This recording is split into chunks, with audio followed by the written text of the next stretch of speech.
Hello दोस्तों, कैसे हो आप सब।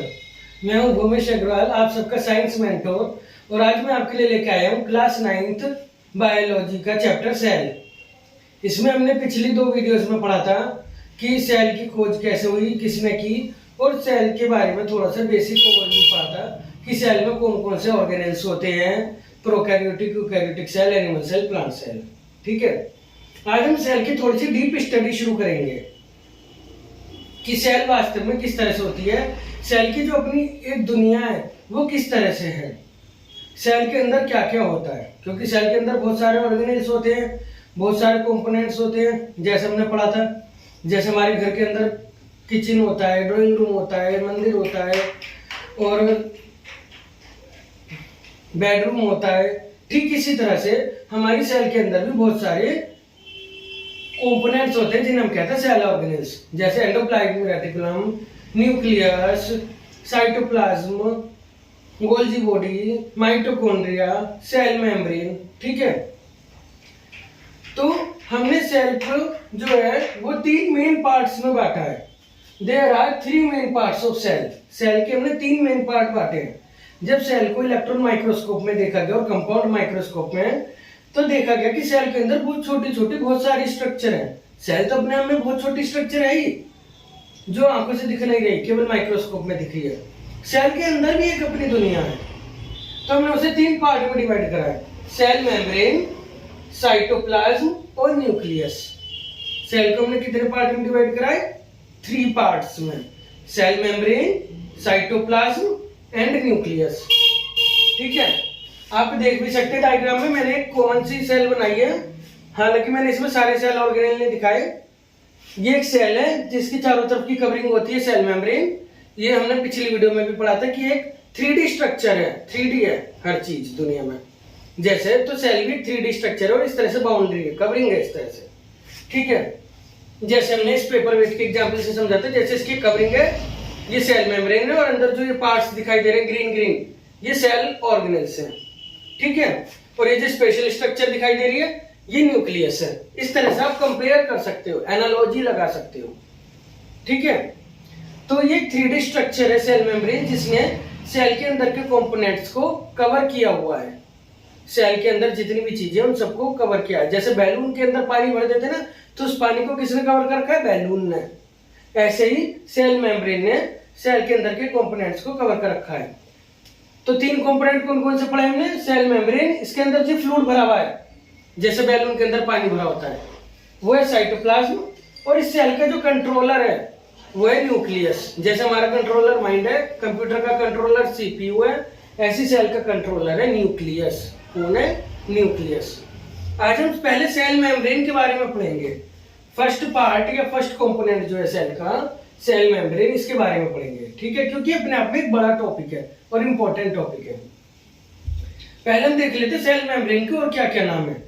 सेल मेम्ब्रेन का दूसरा नाम है plasma membrane. Plasma membrane, plasma membrane क्यों है? जो इसके अंदर फ्लूइड भरा हुआ है, ये साइटोप्लाज्म है, और जो न्यूक्लियस के अंदर भरा होता है, आगे पढ़ोगे आप, न्यूक्लियोप्लाज्म होता है।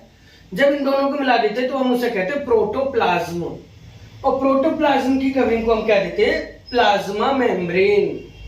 ठीक है, तो सेल के अंदर क्या भरा हुआ है? साइटोप्लाज्म। न्यूक्लियस के अंदर क्या भरा हुआ है? न्यूक्लियोप्लाज्म। इन दोनों को मिला के हमने क्या कह दिया? प्रोटोप्लाज्म। और प्रोटोप्लाज्म की कवरिंग क्या हो गई? Plasma membrane. इसलिए सेल मेम्ब्रेन का दूसरा नाम है प्लाज्मा मेम्ब्रेन। सेल मेम्ब्रेन क्योंकि सेल की कवरिंग है, प्लाज्मा मेम्ब्रेन क्योंकि प्रोटोप्लाज्म की कवरिंग है। ठीक है, तो इसके 2 नाम हो गए। तीसरा नाम है यूनिवर्सल मेम्ब्रेन। यूनिवर्सल मेम्ब्रेन वास्तव में कोई नाम नहीं है, लेकिन मैं इसे इसलिए नाम कह रहा हूं क्योंकि एक यूनिवर्सल स्ट्रक्चर है। इस पूरे यूनिवर्स में जितनी भी सेल है, जितनी भी लिविंग बीइंग है, उन सबके चारों तरफ ये सेल मेम्ब्रेन मिलती है। ठीक है, एक स्ट्रक्चर आगे पढ़ेंगे, सेल वॉल, वो प्लांट में मिलती है और कुछ फंगस में और बैक्टीरिया में, लेकिन वो एनिमल सेल्स में नहीं मिलती। जबकि सेल मेम्ब्रेन किसी भी लिविंग बीइंग में हो, सब में मिलेगी। प्लांट्स हो, बैक्टीरिया हो, एनिमल हो, फंगस हो, सब में मिलेगी। और उनकी स्ट्रक्चर भी सब में एक सी सी है लगभग। सेल मेम्ब्रेन की स्ट्रक्चर भी सब में एक सी सी ही है लगभग, इसलिए इसे यूनिवर्सल मेम्ब्रेन भी कहते हैं। अगला नाम है selectively permeable membrane. Selectively permeable मतलब सेलेक्टिवली से पता चल रहा है कुछ सिलेक्टेड चीजें, परमेएबल मतलब आर पार आ जा सकती हैं। हर कोई आर पार नहीं आ जा सकता। जैसे आप स्कूल जाते हो, आपके स्कूल में कौन आ जा सकता है? जो आप उस स्कूल के बच्चे हैं, उस स्कूल की ड्रेस में जाएंगे, उस स्कूल का आई कार्ड दिखाएंगे और स्कूल के अंदर। दूसरे स्कूल के बच्चे तो नहीं जा सकते ना आपके स्कूल में। ऐसे ही जो सेल मेम्ब्रेन होती है, सेलेक्टिवली परमेएबल मेम्ब्रेन होती है, इस पे मेम्ब्रेन की स्ट्रक्चर इस तरह से बनी हुई है कि कुछ स्पेशल पार्टिकल्स ही अंदर जा सकते हैं या बाहर आ सकते हैं। हर कोई अंदर बाहर नहीं आ जा सकता कि जिसका मन है अंदर जा रहा है, जिसका मन है बाहर आ रहा है, ऐसे नहीं हो सकता। इसमें कुछ सेलेक्टिवली पार्टिकल्स ही अंदर बाहर आ जा सकते हैं, इसलिए इसे सेलेक्टिवली परमेएबल मेम्ब्रेन कहते हैं। और ये कैसे होता है ये भी पढ़ेंगे। इसमें ऑस्मोसिस का रोल है, डिफ्यूजन का रोल है और सेल मेम्ब्रेन की स्ट्रक्चर का भी रोल है, जो सेलेक्टिवली परमेएबल है। ठीक है।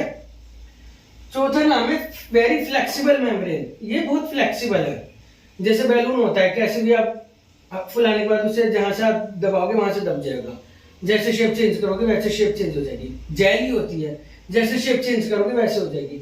ऐसी सेल मेम्ब्रेन की शेप चाहे जैसी कर लो, और सेल मेम्ब्रेन की वजह से सेल की शेप भी चेंज हो सकती है कुछ हद तक। फ्लेक्सिबल है, वेरी फ्लेक्सिबल है, मतलब शेप चेंज कर लेती है। और इसके बारे में भी पढ़ेंगे एग्जाम्पल कैसे करती है। तो पहले इसके कुछ नाम याद रख लो। सेल मेम्ब्रेन ही प्लाज्मा मेम्ब्रेन है, ये यूनिवर्सल मेम्ब्रेन भी है, सेलेक्टिवली परमेएबल मेम्ब्रेन भी है और वेरी फ्लेक्सिबल मेम्ब्रेन भी है। ये जो चारों तरफ आपको बाउंड्री दिखाई दे रही है सेल की कवरिंग। ठीक है। जैसे बैलून होता है पानी भरा हुआ, तो बैलून है, ऐसी सेल मेम्ब्रेन है। और जैसे पानी है ऐसी साइटोप्लाज्म है। और उस पानी के अंदर आप कुछ डाल दो अगर, तो ऐसे ही सेल ऑर्गेनेल्स सेल के अंदर पड़े हुए हैं। ठीक है। बैलून की एनालॉजी से अच्छे से समझ सकते हो। अच्छा, एक और बात, वी टेक आरबीसी। आरबीसी पता होगी, हमारे ब्लड में आरबीसी होती है, रेड ब्लड सेल्स, जिनकी वजह से हमारा ब्लड रेड है। फॉर इट्स स्टडी, इट्स मतलब सेल मेम्ब्रेन की स्टडी के लिए हम आरबीसी को लेते हैं। जैसे साइंटिस्ट हैं जो वो सेल मेम्ब्रेन के बारे में पता लगाते हैं, उसकी स्टडी करते हैं, तो फिर वो कौन सी सेल उठाते हैं हमारी बॉडी की? RBC, red blood cell. इसका रीजन क्या है? क्योंकि आरबीसी एक ऐसी सेल है, रेड ब्लड सेल एक ऐसी सेल है कि इसके अंदर ना तो साइटोप्लाज्म है ना कोई सेल ऑर्गेनेल है। तो इस तरह से सेल मेम्ब्रेन को पढ़ना बहुत आसान हो जाता है। सेल मेम्ब्रेन पर सर्च करना बहुत आसान हो जाता है अगर हम आरबीसी में पढ़ते हैं। ठीक है। जबकि बाकी सेलों में क्या होता है, सारे ऑर्गेनेल होते हैं, तो उनकी मेम्ब्रेन में, सेल की मेम्ब्रेन में कंफ्यूजन हो सकता है कि हम मेम्ब्रेन, क्योंकि बहुत छोटे स्ट्रक्चर है, इसलिए हम आरबीसी से उसकी स्टडी करते हैं साइंटिस्ट लोग। मतलब ऐसा पूछ लेते हैं कई बार पेपर में, एमसीक्यू में। ठीक है। अब थोड़ा सा सेल मेम्ब्रेन के स्ट्रक्चर के बारे में पढ़ लेते हैं पहले। Cell membrane made up of proteins plus lipids, या प्रोटीन्स एंड लिपिड्स। ये सेल मेम्ब्रेन जो है ये काय की बनी हुई है? प्रोटीन्स और लिपिड्स की। प्रोटीन्स तो समझते हो ना, जैसे हमारे फूड में न्यूट्रिएंट्स होते हैं, उनमें से एक प्रोटीन है। और लिपिड्स जैसे फैट्स, ऑयल्स, इन्हीं को लिपिड्स कहते हैं। ठीक है, लिपिड्स है। अभी आप आगे पढ़ोगे, मैंने यहाँ पे दिखाया ये डायग्राम में कि हमारी सेल में बहुत सारे सेल ऑर्गेनेल होते हैं, तो उसमें से दो सेल ऑर्गेनेल है। एक तो एंडोप्लाज्मिक रेटिकुलम। कौन सा cell organelle? Endoplasmic reticulum. Organelle मतलब सेल का एक कंपोनेंट। ठीक है, एंडोप्लाज्मिक रेटिकुलम। और दूसरा होता है गोल्जी बॉडी। ये एंडोप्लाज्मिक रेटिकुलम भी दो टाइप का होता है, इसे शॉर्ट में ईआर कहते हैं। और इसके जो दो टाइप होते हैं उन्हें कहते हैं आरईआर और एसईआर। क्या कहते हैं? RER, SER. आरईआर मतलब rough endoplasmic reticulum, SER smooth endoplasmic reticulum. ठीक है। आरईआर यानी रफ एंडोप्लाज्मिक रेटिकुलम पे क्या लगा हुआ है? राइबोसोम। और एसईआर यानी स्मूथ एंडोप्लाज्मिक रेटिकुलम पे कुछ भी नहीं लगा हुआ, ये प्लेन है। और एक ऐसी ऑर्गेनेल पढ़ोगे आप अभी आगे, गोल्जी बॉडी। कौन सा? Golgi body. ये मैं क्यों बता रहा हूँ, इनका यहाँ पे जरूरत है। असल में ये जो एंडोप्लाज्मिक रेटिकुलम है, आरईआर और एसईआर, इसमें से आरईआर तो प्रोटीन बनाता है और एसईआर लिपिड्स बनाता है। ठीक है। RER rough endoplasmic reticulum proteins बनाता है और SER smooth endoplasmic reticulum lipids बनाता है। और जो गोल्जी बॉडी है ये ग्लाइकोप्रोटीन और ग्लाइकोलिपिड्स बनाता है। क्या बनाता है? ग्लाइकोप्रोटीन और ग्लाइकोलिपिड्स। ग्लाइकोप्रोटीन क्या होते हैं? अगर प्रोटीन के ऊपर हम ग्लूकोज या कोई सा कार्बोहाइड्रेट लगा देते हैं, यानी एक प्रोटीन और एक कार्बोहाइड्रेट को जोड़ देते हैं, जैसे इस चौक के साथ इस चौक को जोड़ देते हैं, तो इसे कहते हैं ग्लाइकोप्रोटीन। और ऐसे ही लिपिड्स के साथ ग्लूकोज को या किसी कार्बोहाइड्रेट को जोड़ देते हैं तो इसे कहते हैं ग्लाइकोलिपिड्स। ये बनाता है, ठीक है। और हमारी सेल इन्हीं प्रोटीन्स, इन्हीं लिपिड्स और ग्लाइकोप्रोटीन्स और ग्लाइकोलिपिड्स से मिलकर बनी होती है। हमारी जो सेल मेम्ब्रेन है, सेल मेम्ब्रेन इन्हीं प्रोटीन्स, लिपिड्स, ग्लाइकोप्रोटीन्स और ग्लाइकोलिपिड्स से मिलकर बनी होती है। जिसे कौन कौन बना रहा है? एंडोप्लाज्मिक रेटिकुलम और गोल्जी बॉडी बना रहे हैं, ठीक है। और उसी से हमारी सेल मेम्ब्रेन बन रही है। तो इसका मतलब यही तो हुआ ना कि सेल मेम्ब्रेन को कौन बना रहा है? एंडोप्लाज्मिक रेटिकुलम और गोल्जी बॉडी। इसका मतलब यही हुआ ना, जब endoplasmic reticulum RER SER proteins और लिपिड्स बना रहे हैं और गोल्जी बॉडी ग्लाइकोप्रोटीन्स और ग्लाइकोलिपिड्स बना रहा है और ये चारों मिलकर सेल मेम्ब्रेन बना रहे हैं। तो इसका मतलब तो हम ये भी कह सकते हैं ना कि ईआर और गोल्जी बॉडी ही सेल मेम्ब्रेन बना रहे हैं। तो एक क्वेश्चन आता है मेम्ब्रेन बायोजेनेसिस। क्या आता है? Membrane biogenesis. तो इसमें आंसर यही होता है आरईआर एसईआर, जिन्हें मिला के ईआर कह रहे हैं, यानी endoplasmic reticulum and Golgi body make cell membrane. कैसे बना रहे हैं? इस प्रकार से, क्योंकि आरईआर प्रोटीन बना रहा है, एसईआर लिपिड बना रहा है और गोल्जी बॉडी ग्लाइकोप्रोटीन और ग्लाइकोलिपिड बना रहा है। तो इस तरह से 10 RER SER and Golgi body make cell membrane. इस तरह से तीनों मिलकर सेल मेम्ब्रेन बना रहे हैं। This process is called membrane biogenesis. Membrane biogenesis, membrane मतलब सेल मेम्ब्रेन, बायो मतलब लिविंग और जेनेसिस मतलब बना रहे हैं। असल में सेल मेम्ब्रेन एक लिविंग मेम्ब्रेन है। अभी आप आगे पढ़ोगे सेल वॉल, वो एक डेड मेम्ब्रेन है, इसलिए यहाँ पे लिविंग ध्यान रखना बहुत जरूरी है। Biogenesis, membrane biogenesis. तो ये मेम्ब्रेन बायोजेनेसिस मतलब मेम्ब्रेन को बनाने का जो प्रोसेस है, ये कौन कर रहा है? एंडोप्लाज्मिक रेटिकुलम और गोल्जी बॉडी। तो ये पूछ लेते हैं पेपर में, व्हाट इज मेम्ब्रेन बायोजेनेसिस और हु परफॉर्म इट, यानी मेम्ब्रेन बायोजेनेसिस क्या होता है और इसे कौन परफॉर्म कर रहा है। तो जो सेल मेम्ब्रेन का बनना है उसे हम मेम्ब्रेन बायोजेनेसिस कहते हैं। The formation of cell membrane by endoplasmic reticulum and Golgi body is called membrane biogenesis. It is performed by endoplasmic reticulum who make proteins and lipids and Golgi body who make glycoproteins and glycolipids. ठीक है। तो ये membrane biogenesis याद रखना, option में भी आ जाता है कौन कर रहा है, ईआर और गोल्जी बॉडी। तो इससे हमें एक नाम और मिल गया इसका, लिविंग मेम्ब्रेन। ठीक है, सेल मेम्ब्रेन का हमें एक नाम और मिल गया है, लिविंग मेम्ब्रेन। लिविंग मेम्ब्रेन है ये, जीवित। ठीक है, अब इसके बाद हमने अभी क्या पढ़ा है थोड़ी देर पहले, ये फ्लेक्सिबल होती है। अब जरा इसकी फ्लेक्सिबिलिटी का यूज भी पढ़ लेते हैं क्या है। Plasma membrane is very flexible and can change its shape. ये बहुत फ्लेक्सिबल है और अपनी शेप चेंज कर सकती है जैसे jelly. Due to this property, इसकी इसी प्रॉपर्टी की वजह से a unicellular organism amoeba, amoeba आपने सुना होगा, एक यूनिसेल्युलर ऑर्गेनिज्म है और उसकी कोई फिक्स शेप नहीं होती। ठीक है, कैन इनगल्फ फूड पार्टिकल्स, और वो अपनी शेप चेंज कर लेता है और फूड पार्टिकल्स को खा लेता है। एक ही सेल है और उसी से फूड को खा लेता है। तो वो सेल, उसकी जो फिक्स शेप नहीं हो, शेप चेंज कर पा रहा है, वो क्यों कर पा रहा है? क्योंकि उसके पास सेल वॉल नहीं है, केवल सेल मेम्ब्रेन है। और सेल मेम्ब्रेन बहुत फ्लेक्सिबल होती है, या प्लाज्मा मेम्ब्रेन कह दो, बहुत फ्लेक्सिबल होती है। ठीक है, और उस जो वो इस तरह से फूड को खा रहा है, इस प्रॉपर्टी प्रोसेस को हम क्या कहते हैं? Endocytosis. This is called endocytosis. Endo मतलब अंदर, साइटोसिस मतलब सेल के अंदर वो कुछ ले रहा है, तो इसे कहते हैं एंडोसाइटोसिस। ठीक है, ले कैसे रहा है देख लो। ये अमीबा है जिसकी कोई फिक्स शेप नहीं है, इसमें मैंने न्यूक्लियस दिखाया है, ये साइटोप्लाज्म दिखाया है। यहाँ पे ग्रीन कलर से फूड पार्टिकल दिखाया है और इसने अपनी शेप चेंज कर ली और इस फूड पार्टिकल को भी अंदर ले रहा है। इस शेप को स्यूडोपोडिया भी कहते हैं, आगे पढ़ोगे बड़ी क्लास में 10th में। ठीक है, तो अमीबा जो शेप चेंज कर पा रहा है, ये क्यों कर पा रहा है? क्योंकि सेल मेम्ब्रेन यानी प्लाज्मा मेम्ब्रेन जो है बहुत फ्लेक्सिबल होती है, शेप चेंज कर सकती है और इस पे सेल वॉल होती नहीं है, केवल सेल मेम्ब्रेन होती है और वो बहुत फ्लेक्सिबल होती है। ठीक है, जबकि आगे पढ़ोगे सेल वॉल एक रिजिड वॉल है, वो शेप चेंज नहीं करने देती। ठीक है, तो एंडोसाइटोसिस आ जाता है। याद रखना एंडोसाइटोसिस क्या होता है। Plasma membrane is very flexible and can change its shape. Due to this property, a unicellular organism amoeba can engulf food particles.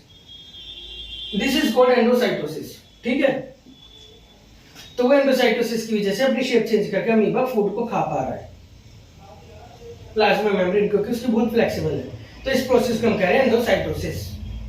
ऐसी जो हमारी ब्लड होता है उसमें एक सेल होती है WBC, व्हाइट ब्लड सेल, जिसे हमारे ब्लड का सोल्जर्स भी कहते हैं, सिपाही, जो बैक्टीरिया, वायरस और जर्म्स को मारती है और उन्हें खा लेती है। तो वो भी जो खा रही है उन्हें, या उन्हें मारकर खा रही है, वो भी इसलिए कर पा रही है क्योंकि प्लाज्मा मेम्ब्रेन बहुत फ्लेक्सिबल है, सेल मेम्ब्रेन बहुत फ्लेक्सिबल है, और हमारी सेल पर भी सेल वॉल नहीं होती, केवल सेल मेम्ब्रेन होती है। ठीक है, and due to this property, इसी प्रॉपर्टी की वजह से, किस flexibility, RWBC also engulf bacteria, bacteria है, जर्म्स हैं, इन सबको इनगल्फ कर लेती है और हमें बचा लेती है। Then this is called phagocytosis, और उस समय इस प्रोसेस को क्या कहते हैं, फैगोसाइटोसिस। जब अमीबा कर रहा है तो एंडोसाइटोसिस, जब हमारी WBC कर रही है तो फैगोसाइटोसिस। प्रॉपर्टी कौन सी, फ्लेक्सिबिलिटी। ठीक है, तो आपको इतनी बात समझ आई सेल मेम्ब्रेन की। अब हम सेल मेम्ब्रेन के कुछ फंक्शन देख लेते हैं। 5-6 फंक्शन यहाँ लिखे हैं, इनमें से कोई से भी आप 3-4 कर सकते हैं। पहला है the cell membrane is selectively permeable membrane, जैसा कि अभी हमने शुरू में ही पढ़ा। सेल मेम्ब्रेन कैसी है, सिलेक्टिवली परमेबल मेम्ब्रेन है, due to which it allows only some definite particles and water to pass through it. एक सिलेक्टिवली परमेबल है, जैसे आई कार्ड दिखाओ और अंदर जाओ, इसलिए कुछ सिलेक्टेड पार्टिकल्स और वाटर ही अंदर जा सकता है, हर कोई अंदर नहीं जा सकता, इसलिए हम इसे कहते हैं सिलेक्टिवली परमेबल। दूसरा, it is the universal outer membrane of each cell, जैसा भी हमने पढ़ा यूनिवर्सल मेम्ब्रेन, यानी हर सेल के बाहर है, दुनिया में कोई सी भी सेल हो, सबकी कवरिंग सेल मेम्ब्रेन है। It protects cell from external environment या फिर आउटर एनवायरनमेंट, ये सेल को बाहरी एनवायरनमेंट से बचा रही है। जैसे हमारे घर की दीवार होती है, गेट होता है, ये हमें बाहर से बचा रहा है ना, इसलिए तो हम दीवार बनवाते हैं। या हमने कोई प्लॉट खरीदा, उसकी बाउंड्री करवा दी, अब कोई घुस नहीं पाएगा अंदर, इसलिए तो हम बाउंड्री कराते हैं। ऐसी ये बाउंड्री है हमारी सेल की, और एक्सटर्नल एनवायरनमेंट से सेल को बचा रही है। It maintain the internal environment, चाहे इसे तुम इस तरह से कह दो कि इंटरनल एनवायरनमेंट को सेफ रख रही है, चाहे ऐसे कह दो एक्सटर्नल एनवायरनमेंट से बचा रही है, एक ही बात है, लेकिन 2 फंक्शन बन जाएंगे अलग अलग। अगला, it helps in exchange of gases, nutrients, water and waste material. Cell membrane से होकर हमारी ऑक्सीजन CO2 अंदर बाहर आ रही जा रही है, हमारा फूड अंदर बाहर आ जा रहा है, पानी अंदर बाहर आ जा रहा है, क्योंकि सेल मेम्ब्रेन ही अलाउ कर रहा है कुछ स्पेशल पार्टिकल्स और वाटर पार्टिकल्स को। और इसमें कौन सा प्रोसेस यूज होता है, भी आगे पढ़ेंगे हम अगली वीडियो में, डिफ्यूजन एंड ऑस्मोसिस। कौन सा प्रोसेस यूज होता है इसमें, डिफ्यूजन एंड ऑस्मोसिस। केमिस्ट्री में भी आता है ये पहले चैप्टर में, दोनों प्रोसेस, डिफ्यूजन एंड ऑस्मोसिस। ठीक है, जब गैस अंदर बाहर आ रही जा रही है तो डिफ्यूजन कहते हैं, और जब पानी अंदर बाहर आ जा रहा है तो ऑस्मोसिस कहते हैं। ठीक है, it helps in cell identification and communication, ये इंपॉर्टेंट है। सेल आइडेंटिफाई और कम्युनिकेशन सेल मेम्ब्रेन की वजह से ही हो रहा है। अब ये क्या होता है, आइडेंटिफिकेशन एंड कम्युनिकेशन। अब जैसे आप स्कूल में गए, आपके स्कूल टूर ले जा रहा है मान लिया, तो वो क्या कंपलसरी करता है, आई कार्ड, और सबको स्कूल ड्रेस में कंपलसरी कर देता है कि स्कूल ड्रेस में आना और आई कार्ड लेके आना है। क्यों, जिससे अगर हम बाहर कहीं इधर उधर हो जाए तो एक दूसरे को पहचान तो लें, या ये तो पता लग जाए कि हमारे स्कूल का ही बच्चा है, या कहीं खो जाए तो कोई इन्फॉर्म तो करते कि भाई आपके स्कूल का बच्चा यहाँ पर है। ऐसे ही जो सेल होती है, इसमें हमने क्या पढ़ा था, ग्लाइकोप्रोटीन होते हैं, ग्लाइकोलिपिड होते हैं। ये ग्लाइकोप्रोटीन और ग्लाइकोलिपिड आई कार्ड की तरह ही है, इससे सेल एक दूसरे को पहचान लेती हैं कि हाँ ये मेरी जैसी सेल है, और एक दूसरे को सामान एक्सचेंज कर लेती है जो उन्हें करना होता है, न्यूट्रिएंट्स वगैरह का। ठीक है, या किसी भी पार्टिकल का, किसी भी मॉलिक्यूल का। ग्लाइकोप्रोटीन और ग्लाइकोलिपिड इनके लिए आई कार्ड की तरह होते हैं। ठीक है, तो इस तरह से ये एक दूसरे को आइडेंटिफाई करती हैं, और कम्युनिकेशन मतलब एक दूसरे के बीच में एक्सचेंज कर लेती हैं सामान का, न्यूट्रिएंट्स का, पार्टिकल्स का। ठीक है, it helps in engulfing of food particles and germs. अभी हमने पढ़ा, ये फूड पार्टिकल्स को इनगल्फ करा रहा है तो एंडोसाइटोसिस, जर्म्स को इनगल्फ करा रहा है तो फैगोसाइटोसिस। कौन करा रहा है, सेल मेम्ब्रेन। तो इस तरह से सेल की स्ट्रक्चर की बेस पे ही ये सारे फंक्शन है। वो बहुत फ्लेक्सिबल है तो इनगल्फिंग हो रही है, सेलेक्टिवली परमेबल है तो न्यूट्रिएंट्स, गैसेस, वाटर के अंदर बाहर आ जा पा रहे हैं, और आउटर मोस्ट मेम्ब्रेन है तो एक्सटर्नल इन्वायरमेंट से बचा रही है, इंटरनल इन्वायरमेंट को सेव रख रही है, ठीक है। और इसके अलावा ग्लाइकोप्रोटीन और ग्लाइकोलिपिड की जैसे सेल आइडेंटिफिकेशन में हेल्प कर रही है। तो इस तरह से जो सेल मेम्ब्रेन है ये बहुत इंपॉर्टेंट स्ट्रक्चर है, अपने आप में एक बड़ा टॉपिक है इस चैप्टर का, ठीक है। तो एक बार फिर देख लेते हैं, हमारी सेल के 3 मेन पार्ट हुए, cell membrane, cytoplasm, nucleus. Cytoplasm और न्यूक्लियस हम अगली वीडियोस में पढ़ेंगे, आज सेल मेम्ब्रेन पढ़ रहे हैं, जिसे हम प्लाज्मा मेम्ब्रेन भी कहते हैं, universal membrane, selectively permeable membrane, very flexible membrane और लिविंग मेम्ब्रेन, ये सब भी कहते हैं, या ये सब इसके फीचर हैं, ठीक है। हमें अगर इसकी स्टडी करनी है तो आरबीसी पे करनी होती है, रेड ब्लड सेल पे, क्योंकि इसके अंदर साइटोप्लाज्म या सेल ऑर्गेनेल नहीं होते, जिससे कंफ्यूजन ना हो, ठीक है। अब इसके बाद सेल मेम्ब्रेन प्रोटीन्स और लिपिड्स की बनी होती है, ये जरूर याद रखना, पेपर में बहुत पूछा जाता है। सेल मेम्ब्रेन काहे की बनी हुई है? Proteins and lipids, proteins and lipids. ये प्रोटीन और लिपिड कौन बना रहा है? Endoplasmic reticulum. प्रोटीन बना रहा है रफ एंडोप्लाज्मिक रेटिकुलम, लिपिड बना रहा है स्मूथ एंडोप्लाज्मिक रेटिकुलम। साथ में गोल्जी बॉडी ग्लाइकोप्रोटीन और ग्लाइकोलिपिड बना रहा है, ये भी सेल मेम्ब्रेन में ही होते हैं। इस तरह से आरईआर, एसईआर और गोल्जी बॉडी मिलकर सेल मेम्ब्रेन को बना रहे हैं। इस प्रोसेस को मेम्ब्रेन बायोजेनेसिस कहते हैं, ठीक है। अगला है प्लाज्मा मेम्ब्रेन, बहुत फ्लेक्सिबल होती है और अपनी शेप को चेंज कर सकती है, इसी वजह से अमीबा अपना फूड खा पाता है, जिसे हम एंडोसाइटोसिस कहते हैं, पेपर में पूछा जाता है एंडोसाइटोसिस। और हमारी डब्ल्यूबीसी बैक्टीरिया को खत्म कर देती है, जिसे फैगोसाइटोसिस कहते हैं। सेल मेम्ब्रेन के फंक्शन पेपर में जरूर पूछे जाते हैं। आउटर मोस्ट बाउंड्री है तो एक्सटर्नल एनवायरनमेंट से बचा रही है, इंटरनल एनवायरनमेंट को मेंटेन रख रही है, फ्लेक्सिबल है तो फूड को जर्म्स को इनगल्फ करा रही है, सिलेक्टिवली परमिएबल है तो केवल वाटर मॉलिक्यूल्स, न्यूट्रिएंट्स और गैसेस को अंदर बाहर आने जाने दे रही है, और डिफ्यूजन और ऑस्मोसिस के थ्रू। ग्लाइकोप्रोटीन और ग्लाइकोलिपिड की जैसे सेल आइडेंटिफिकेशन और कम्युनिकेशन में हेल्प कर रही है, और यूनिवर्सल है सबके लिए, सेलेक्टिवली परमिएबल है, फ्लेक्सिबल है, ठीक है, आउटर मोस्ट है, ओके। तो इस तरह से cell membrane is a very important structure. Thank you.